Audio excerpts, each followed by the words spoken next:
Hey, welcome to On the Clock, a collaboration between the Pack a Day Podcast and the Draft Fellows. I'm Andrew Mertig. That is Kyle Fellows. Together, we are the Draft Fellows, and we have been doing a series that covers picks 1 through 32, each team's biggest needs, and who they should be considering at their pick. You can catch the video of all of the previous episodes on the Draft Fellows channel on YouTube. The audio versions are all on the Pack a Day, and I don't know how the draft has come.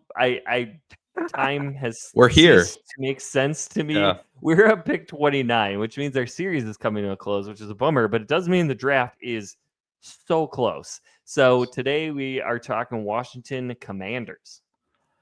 Washington Commanders at 29 overall, and it is crazy. We are about to see these picks in real time happen at the NFL draft in Green Bay, Wisconsin. But what the Commanders actually will do at 29 is a little bit of a mystery. There's a lot of different ways that they could go with it when they're on the clock. And I think it kind of boils down to a few things here. They could go running back, guard, edge, probably defensive back, specifically at corner. But Brian Robinson, the running back, will be a free agent in 2026 and has given them good production in the years that he's been there in Washington. But the question is he the future? Is he a player that you build around and give that contract to? Will they just decide to go younger there? You know, you talk about Austin Eckler is another guy who's there. How long is he going to play? Is he a free agent? Because he is a free agent, rather, in 2026 as well, and he's 31 years old. So running back, definitely a position to monitor for the Commanders. Washington was pretty aggressive in addressing offensive line with the trade for Laramie Tunsil, that kind of surprising move that we got this offseason. But I would wonder if they'd like to improve right tackle over Andrew Wiley, who's there, who isn't getting any younger, or upgrade left guard where Nick Allegretti is set to start there. So maybe they look offensive line. At edge, this team needs kind of an overhaul, right? They have Dorrance Armstrong, and that's kind of it, honestly, when you look through things. They could add multiple players at edge in this draft, and it would kind of make sense. So they could use a lot of help there along their pass rushing group. At corner, Marshawn Lattimore and Mike Samerstill are solid, but the depth behind them isn't super inspiring, so they could look to add to cornerback as well. Yeah, and so taking a look at what players could potentially be available at pick 29 that fit those needs.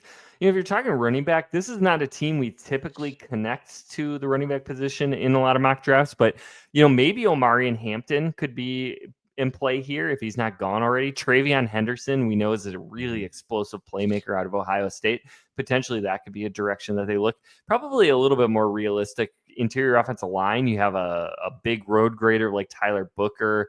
North Dakota State's Gray Zabel, super versatile. Maybe both of those players are gone by this point, but could be in play. Texas's Kelvin Banks Jr., maybe even Josh Simmons if they're looking for somebody with a little guard tackle versatility. We know the injury history there probably makes him slide a little bit, but if Washington wants to be patient, that's a nice fit as well. If you talk about edge, you have Marshall's Mike Green, Tennessee's James Pierce Jr., Boston College's Donovan Ezeraku is somebody I know has been linked to Washington a lot in recent mock drafts.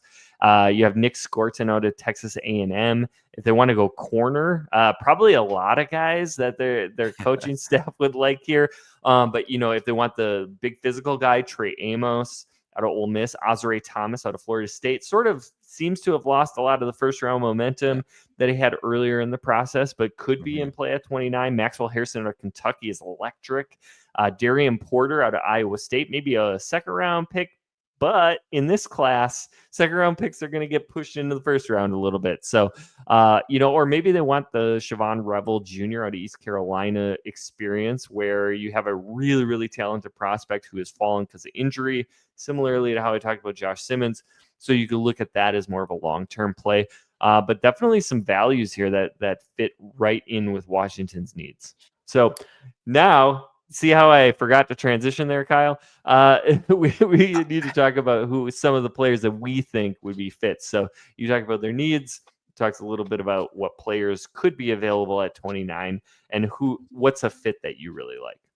Yeah, you mentioned Donovan Ezeraku and the buzz that's kind of been generating there. And I think some of that, that might be just mock drafters needing to get Ezeraku into the first round to kind of running out of picks, and they get down to the end. Okay, the Commanders need an edge, right? But he's a player that seems to have some buzz in the league, but also a wide variety of grades on him. So he's going to be kind of interesting where he goes.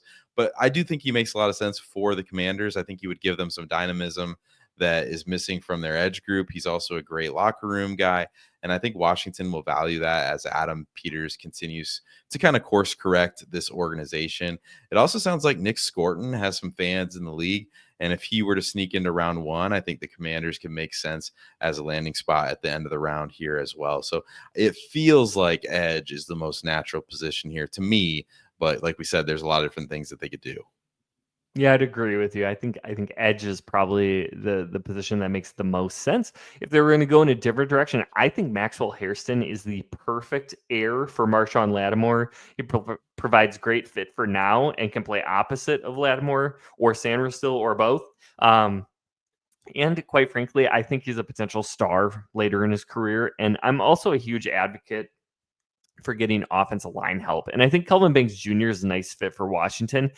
I'm not personally super high on Kelvin Banks, but I think he provides enough versatility and the kind of upside you want to develop in front of Jaden Daniels, somebody that is going to allow him to continue to be a playmaker who maybe holds the ball a little bit, but is going to make some really exciting things happen. You want somebody like Banks that's going to be versatile to help open up some of those run lanes as well. And I think he could be a really nice fit, whether they want him as a really high ceiling guard or potentially somebody who could kick out to tackle later in his career. I think it's hard to imagine the Commanders could be more happy with the jump that they took last year with getting Jaden Daniels, hitting on that pick, and just the electric turnaround that organization has experienced. And like what would be just kind of like not having a lot of hopes for playoffs to now they're expected to contend in this coming season. So it's going to be really interesting. What are the missing pieces that they identify going into this draft? Is that going to be help for Jaden Daniels on the offensive side of the ball, or do they need to help him on the defensive side of the ball so that Daniels has the ball a little bit more often? But either way, at the end of the first round, this is going to be a really fun team to keep an eye on to see what that decision is when we get to draft night. But thanks for joining us. Make sure you like and subscribe to the show and stick with us as we preview all 32 teams in this series leading up to the 2025 NFL Draft in Green Bay, Wisconsin. From the draft room to the gridiron, the Draft Fellas have got you covered. Until next time, stay tuned and stay in the game.